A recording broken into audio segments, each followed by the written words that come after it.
അപ്പോ അള്ളാഹുവിന്റെ ലോകത്ത് അള്ളാഹു സമ്മതം കൊടുത്ത ആളുകൾക്കല്ലാതെ ശഫാഅത്ത് ചെയ്യാൻ കഴിയൂല.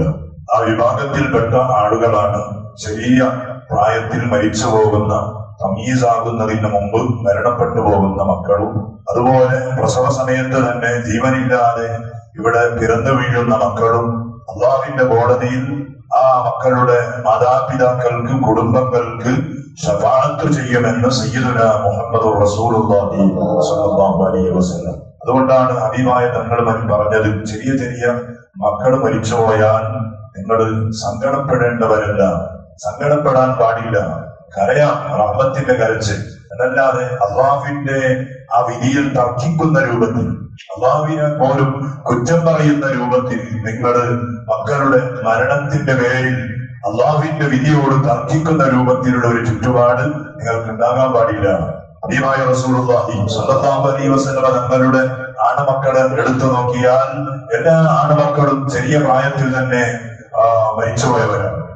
കൂട്ടത്തിൽ ഹബീബായ സ്വല്ലല്ലാഹു അലൈഹി വസല്ലം തങ്ങളെ ഏറ്റവും സങ്കടപ്പെടുത്തിയ ഒരു മരണമായിരുന്നു അവിടുത്തെ പ്രിയപ്പെട്ട മകൻ ഇബ്രാഹിം റളിയല്ലാഹു അൻഹുവിന്റെ മരണം. ഇബ്രാഹിം മറ്റുള്ള മക്കളെ പോലെയല്ല, കുറച്ച് 5 6 എന്തോ വയസ്സായപ്പോഴാണ് ഇബ്രാഹിം റളിയല്ലാഹു അൻഹുവിന്റെ മരണം.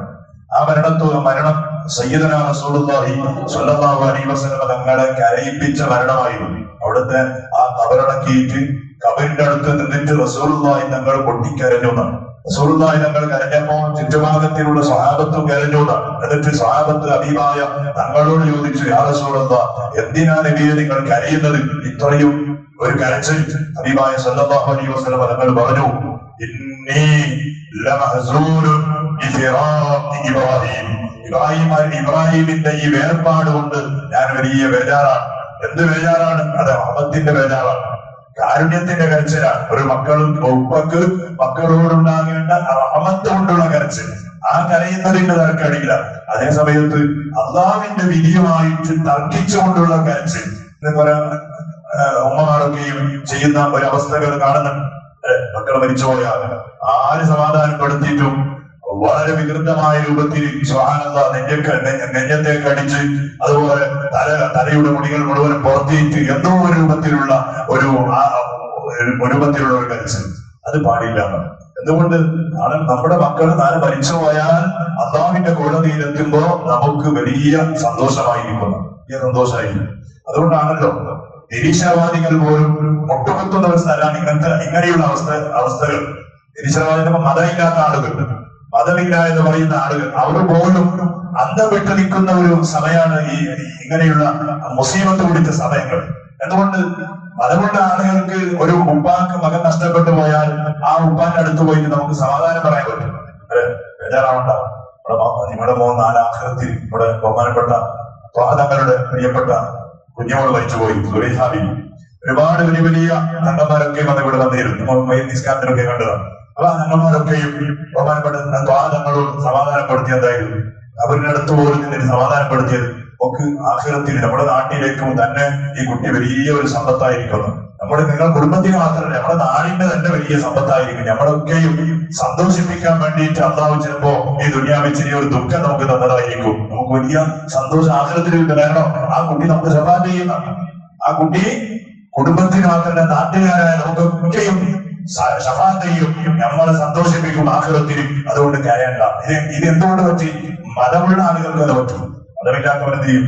മതമില്ലാന്ന് പറയുന്നവൻ അവന്റെ അടുത്ത് പോയിട്ട് എന്താ? അവന്റെ കുട്ടി നഷ്ടപ്പെട്ടു പോയാൽ അവന്റെ അടുത്ത് പോയിട്ട് എന്താ സമാധാനം പറയാം? സമാധാനം പറയാനൊന്നും ഇല്ല. അതുകൊണ്ടാണ് മതമുള്ള ആളുകൾക്ക് വലിയ സന്തോഷം. ഇവിടെ ഫലസ്തീനിന്റെ ഭൂമിയിൽ അല്ലെ എത്ര ആളുകൾ അവിടെ മരിച്ചു പോകുന്നു, എത്ര ആളുകൾ അവിടെ സുബ്ഹാനല്ലാഹ് സർവവും നഷ്ടപ്പെട്ടുകൊണ്ട് അവിടെ നിൽക്കുന്നു. എന്നാലും അവർ പറയുന്നെന്താ? അൽഹംദുലില്ലാ, ഇല്ല, ഉമ്മയില്ല, പെങ്ങളില്ല, ജ്യേഷ്ഠരില്ല, അനുജനില്ല, ഭാര്യയില്ല, മക്കളില്ല, ഒന്നുമില്ലാതെ ഒറ്റക്കായി ഇവിടെ നിൽക്കുമ്പോ ആ നിൽക്കുന്ന ആള് സുബ്ഹാനല്ലാഹ് അവന്റെ ശരീരത്തിന്റെ പല ഭാഗങ്ങളും പൊള്ളലേറ്റിട്ടും അതുപോലെ പരിക്കേറ്റും വലിയ വേദനയോട് കഴിയുമ്പോ അവരുടെ ചുണ്ടിൽ നിന്ന് പറയുന്ന വാക്ക് ഹസ്ബുനല്ലാഹ്, അൽഹംദുലില്ലാ, അല്ലാഹു അക്ബർ. എന്തുകൊണ്ട്? മതമുള്ള ആളുകൾക്ക് അത് പറയാൻ പറ്റും. ഈയിടയ്ക്ക് നമുക്കറിയാം, നമ്മുടെ കേരളത്തിന്റെ ഒരു റിപ്പോർട്ടർ അവിടെയുള്ള ഒരു ചെറിയ കുട്ടിയോട് പോയി ചോദിച്ചു, എല്ലാം നഷ്ടപ്പെട്ടു നിൽക്കുന്ന ഒരു കുട്ടിയോട് ചോദിച്ചു, മോനെ നിനക്ക് ഉപ്പ ഇല്ലല്ലോ, ഉപ്പ മരിച്ചു പോയില്ലേ, ഉമ്മ മരിച്ചു പോയില്ലേ, വീട്ടുകാരും ഒക്കെ മരിച്ചു പോയില്ലേ, നീ നമ്മുടെ കേരളത്തിലേക്ക് വരുന്നുണ്ടോ? നിനക്ക് നല്ല വിദ്യാഭ്യാസം, നല്ല രൂപത്തിലുള്ള ഒരു ജീവിതം ഞങ്ങൾ നമ്മുടെ നാട്ടിൽ വെച്ച് തരാം എന്ന് ആ കുട്ടിയോട് ചോദിച്ചത്. നമുക്കെയും വാട്സപ്പിലൂടെ ഈ വീഡിയോ കണ്ടവരാ. ഇവിടെ കേരളക്കാരനായ ഒരു റിപ്പോർട്ടറാണ് അവിടുത്തെ ചെറിയ കുട്ടിയോട് ചോദിക്കുന്നത്. അപ്പൊ ആ കുട്ടി തിരിച്ചു ചോദിച്ച ചോദ്യം എന്തായിരുന്നു? ഞാൻ അവിടെ വന്നാൽ എന്റെ ഉപ്പ ഷഹീദായതുപോലെ എനിക്കും ഷഹീദാകണ്ടയോ? എന്റെ ഉമ്മ ഷഹീദായതുപോലെ എന്റെ ജ്യേഷ്ഠനും അനുജനും ഇവിടെ ഷഹീദായി പിടഞ്ഞു മരിച്ചതുപോലെ എനിക്കും ഷഹീദായി മരിക്കണ്ടയോ? അങ്ങനെയുള്ള ഒരു അവസരം എന്നിൽ നിന്ന് നിങ്ങൾ ഇല്ലാതെയാക്കുന്നു എന്ന ചോദ്യം എട്ടിപ്പോയി. അതാണ് ഈമാനുള്ള മതമുള്ളവന്റെ ചോദ്യം. അതാണ് കാരണം മതമുള്ളവനിക്കറിയാം ഈ ലോകം ഇത് നാശമല്ല. കാരണം നമ്മുടെ ജീവിതം എന്ന് പറഞ്ഞാൽ എന്താ? ഒരു പാൽത്തുള്ളി കൊണ്ട് തുടങ്ങിയിട്ട് വെള്ളത്തുള്ളി കൊണ്ട് അവസാനിക്കുന്ന ലോകമാണ് നമ്മുടെ ലോകം. ഒരു പാൽത്തുള്ളിയല്ലേ നമ്മുടെ തുടക്കം. പിന്നെ തുക അല്ലെ, ഒരു പാൽത്തുള്ളി കൊണ്ട് തുടങ്ങിയാലോ ഈ ജീവിതം അവസാനം എന്തുകൊണ്ടാ? ഒരു വെള്ളത്തുള്ളി കൊണ്ടാണ്. തൊണ്ടക്കുഴിയിലേക്ക് ഒരു സ്പൂണിൽ അവസാനം ഒരു വെള്ളം കുച്ചിച്ചു തരും. അതാണ് മനുഷ്യൻ. ഇത്രയേ ഉള്ളൂ. ലോകം മുഴുവനും തുടങ്ങുന്നത് മരണത്തോടു കൂടിയിട്ടാണ്. മരണം മരിച്ചാൽ പിന്നെ ലോകം തുടങ്ങും. ഇതൊക്കെ ഒരു യാത്ര പോലെയാണ്. ദുനിയാവിനെ കുറിച്ച് സയ്യിദുനാ റസൂലുള്ളാഹി സ്വല്ലല്ലാഹു അലൈഹി വസല്ലം തങ്ങൾ പറഞ്ഞത്. അപ്പോ പറഞ്ഞു വന്നത്, അല്ലാഹുവിന്റെ ലോകത്ത് അല്ലാഹു തആല ശഫാഅത്തിന് അനുമതി കൊടുക്കുന്ന, ശഫാഅത്തിന് സമ്മതം കൊടുക്കുന്ന ഒരുപാട് ആളുകളുണ്ട്. അവർക്കല്ലാതെ ലാത്തക്കോ ഉസ്സക്കോ അതുപോലെ വ്യക്തിപൂജ നടത്തുന്ന ദൈവങ്ങളായി തമ്പുരാക്കന്മാരായി ഇവിടെ ഈ ദുനിയാവിൽ ഞങ്ങൾ കൊണ്ടു നടക്കുന്ന ആളുകൾക്ക് അല്ലാഹുവിന്റെ ലോകത്ത് സംസാരിക്കാൻ പോലും അധികാരമില്ലാത്തതാണ്. അതിന്റെ ഏറ്റവും വലിയ നേതാവിന്റെ പരിശുദ്ധമായ ജനനം കൊണ്ട് ബർക്കത്താക്കപ്പെട്ട മാസമാണ് നമ്മിലേക്ക് കടന്നു വരുന്നത്.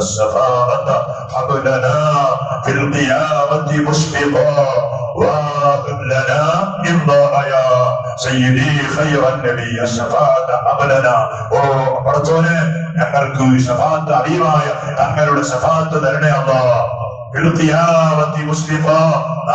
ബേജാറായി നിൽക്കുന്ന ഖിയാമത്തിന്റെ ലോകത്ത് ആ ശഫാഅത്തെങ്കിലും നഷ്ടപ്പെട്ടു പോയാൽ നമ്മുടെ ഖേദം അതെത്ര വലുതാണ്. ശഫാഅത്ത് ഇല്ലാതെയായി പോയാൽ നമ്മുടെ ഖേദം അതെത്ര വലുതാണ്. അപ്പോ ഹബീബിന്റെ ശഫാഅത്ത് കിട്ടാൻ നമ്മുടെ ജീവിതം ഹബീബ് പറഞ്ഞ രൂപത്തിലുള്ള ജീവിതമാകണം. നമ്മുടെ ചുണ്ടുകൊണ്ട്, നമ്മുടെ ഓരോ പ്രവർത്തനങ്ങളെ കൊണ്ട് ഹബീബായ ഞങ്ങളെ സന്തോഷിപ്പിക്കുന്ന ഒരു ചുറ്റുപാട് റബീഉൽ അവ്വൽ തുടങ്ങിയാൽ ഇനി അടുത്ത റബീഉൽ അവ്വൽ വരെ നമ്മുടെ ജീവിതത്തിൽ അത് പച്ചയായി നിലനിൽക്കുന്ന രൂപത്തിൽ അതുണ്ടെങ്കിൽ അൽഹംദുലില്ലാഹ് നമുക്ക് സന്തോഷിക്കാം. പടച്ചറബ് നമുക്ക് ആ തൗഫീഖ് നൽകുമാറാകട്ടെ. ഒരു ആയത്തുൽ കുർസി ചോദാം. ബിസ്മില്ലാഹിർ റഹ്മാനിർ റഹീം. അല്ലാഹു ലാ ഇലാഹ ഇല്ലാ ഹുവൽ ഹയ്യുൽ ഖയ്യൂം ലാ തഅഖുദുഹു സിനത്തുൻ വലാ നൗം ലഹു മാ ഫിസ് സമാവാതി വമാ ഫിൽ അർദ് മല്ലദീ യശ്ഫഉ ഇൻദഹു ഇല്ലാ ബിഇذനിഹി യഅലമു മാ ബൈന അയ്ദീഹിം വമാ ഖൽഫഹും വലാ യുഹീതൂന ബിശൈഇൻ മിൻ ഇൽമിഹി إلا بما شاء وسع كرسيه السماوات والأرض ولا يؤوده حفظهما وهو العلي العظيم. صدق الله. ആയത്തുൽ കുർസി നമ്മുടെ ഈ സദസ്സ്, നമ്മുടെ ഈ സമയം മുഴുവനും നമ്മിൽ നിന്ന് നീ സ്വീകരിക്കണേ. നിന്റെ പ്രത്യേകമായ റിസ്കുകളും ബറക്കത്തുകളും അല്ലാഹുവേ അടിമകളിലേക്ക് ഓരോ ദിവസവും നീ വിതരണം ചെയ്യുന്ന ഈ സമയത്ത് നിന്റെ പ്രത്യേകമായ ബറക്കത്തിനും ഖൈറിനും സന്തോഷത്തിനും വിധേയമാകുന്ന അടിയാറുകളുടെ കൂട്ടത്തിൽ അല്ലാഹ് നമ്മുടെ നാട്ടുകാര്, നമ്മുടെ വീട്ടുകാര്, അയൽവാസികൾ, സ്നേഹിതന്മാർ, ഞങ്ങളുമായി വസിയ്യത്ത് ചെയ്തവർ, ഞങ്ങളെ സഹായിച്ചവർ, നമുക്ക് ഭക്ഷണം തന്നവർ, നമുക്ക് വെള്ളം തന്നവർ, വസ്ത്രം തന്നവർ, അല്ലാഹ് നമ്മുടെ പള്ളിയെ സഹായിച്ചവർ, നമ്മുടെ മദ്രസയെ സഹായിച്ചവർ, അല്ലാഹുവേ ഹബീബായ റസൂലുള്ളാഹി സ്വല്ലല്ലാഹു അലൈഹി വസല്ലം തങ്ങളുടെ ഒരുപാട് പരിശുദ്ധ റബീഉൽ അവ്വൽ കടന്നുപോയപ്പോൾ ആ റബീഉൽ അവ്വലിനെ സന്തോഷിപ്പിക്കാൻ വേണ്ടി പല രൂപത്തിലും സഹായിച്ച ഒരുപാട് വ്യക്തിത്വങ്ങൾ കഴിഞ്ഞുപോയി. എല്ലാവർക്കും പടച്ചവനെ നിന്റെ പ്രത്യേകമായ ഖൈറും നിന്റെ പ്രത്യേകമായ ബറക്കത്തും സന്തോഷവും ധാരാളമായി അനുഗ്രഹമായി നൽകണയുണ്ട്. നീ നൽകണേ അല്ലാഹ്. ഞങ്ങളെ അലറ്റുന്ന ഒരുപാട് പ്രശ്നങ്ങൾ, ഒരുപാട് പ്രയാസങ്ങൾ, ഒരുപാട് ബുദ്ധിമുട്ടുകൾ പടച്ചവനെ നമ്മുടെ ഭാര്യമാരിൽ പലരും ആരോഗ്യം കുറഞ്ഞവരാണല്ലോ. സുഖമില്ലാത്തവരാണ് റബ്ബേ. നമ്മുടെ ഉമ്മമാരിൽ പലരും ആരോഗ്യ പ്രശ്നം കൊണ്ട് ആരോഗ്യ പ്രശ്നം കൊണ്ട് കഷ്ടപ്പെടുന്നവരാണല്ലോ.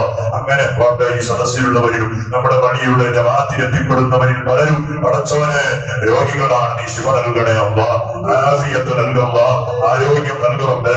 പടച്ചവനെ റബ്ബേ രോഗം കൊണ്ട് ഞങ്ങൾ ആരെയും നീ മൂലക്കാക്കണ്ടേ അല്ലാ, ഞങ്ങളെ പ്രയാസപ്പെടുത്തല്ലേ റബ്ബേ.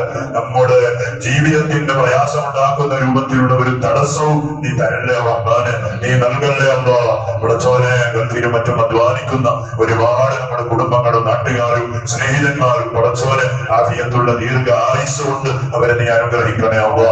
അവർ ചെയ്യുന്ന ജോലിയിലും മറ്റുള്ള പ്രവർത്തനങ്ങളിലൊക്കെയും വലിയ സന്തോഷം നൽകണേ അല്ലാ. നമ്മുടെ സദസ്സിലുള്ള ഒരു കൂട്ടുകാരൻ അല്ലാഹുവേ ഇന്ന് ഗൾഫ് യാത്ര ഉദ്ദേശിക്കുകയാണ്. അവരെ ഓരോ ദിവസങ്ങളിൽ പലരും യാത്രയിലാണ് പടച്ചവനെ. അല്ലാഹുവേ നിന്റെ ആ യാത്ര വലിയ റാഹത്തിലാക്കി കൊടുക്കണേ അല്ലാ, സന്തോഷത്തിലാക്കി കൊടുക്കണേ അല്ലാ. നാട്ടിലുള്ള ഇവിടെ ബാക്കി വെച്ച് പോകുന്ന കുടുംബങ്ങൾക്ക് നിന്റെ പ്രത്യേകമായ അഭയം നൽകണേ അല്ലാ. ഭാര്യ ഗർഭിണിയാണല്ലോ, അങ്ങനെ ഒരുപാട് ഗർഭിണികൾ നമ്മുടെ നാട്ടിലും കുടുംബത്തിലുമുണ്ട്. നിന്റെ സമയമാകുമ്പോ ഒരു പ്രയാസവും ഇല്ലാതെ അവരെ നീ സലാമത്താക്കണേ അല്ലാ, സലാമത്താക്കണേ അല്ലാ. നല്ല ആഫിയത്തുള്ള ആരോഗ്യമുള്ള സ്വാധീനങ്ങളായ മക്കൾക്ക് ജന്മം കൊടുക്കാൻ നീ ഭാഗ്യം നൽകണേ അല്ലാ. സദസ്സിലും നാട്ടിലും പലരും പല രൂപത്തിലുള്ള ബിസിനസ് ചെയ്യുന്നവരാണ്, ബറക്കത്ത് നൽകുന്നു, ജോലി ചെയ്യുന്നവരാണ്, ആഫിയത്ത് നൽകുന്നത്.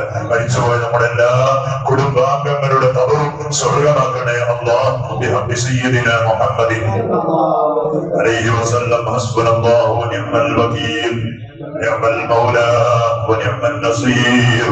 ഹസ്ബുനല്ലാഹു വനിഅമൽ വകീൽ, നിഅമൽ മൗലാ വനിഅമൻ നസീർ. ഹസ്ബുനല്ലാഹു വനിഅമൽ വകീൽ, നിഅമൽ മൗലാ വനിഅമൻ നസീർ. സല്ലല്ലാഹു അലാ മുഹമ്മദ് സല്ലല്ലാഹു അലൈഹി വസല്ലം. على محمد صلى الله عليه وسلم. صلى الله على محمد صلى الله عليه وسلم. صلى الله على محمد صلى الله عليه وسلم. صلى الله على محمد صلى الله عليه وسلم. صلى الله على محمد صلى الله عليه وسلم. صلى الله على محمد صلى الله عليه وسلم. صلى الله على محمد صلى الله عليه وسلم. صلى الله على محمد صلى الله عليه وسلم. اللهم صل على محمد يا رب صل عليه وسلم. السلام عليكم.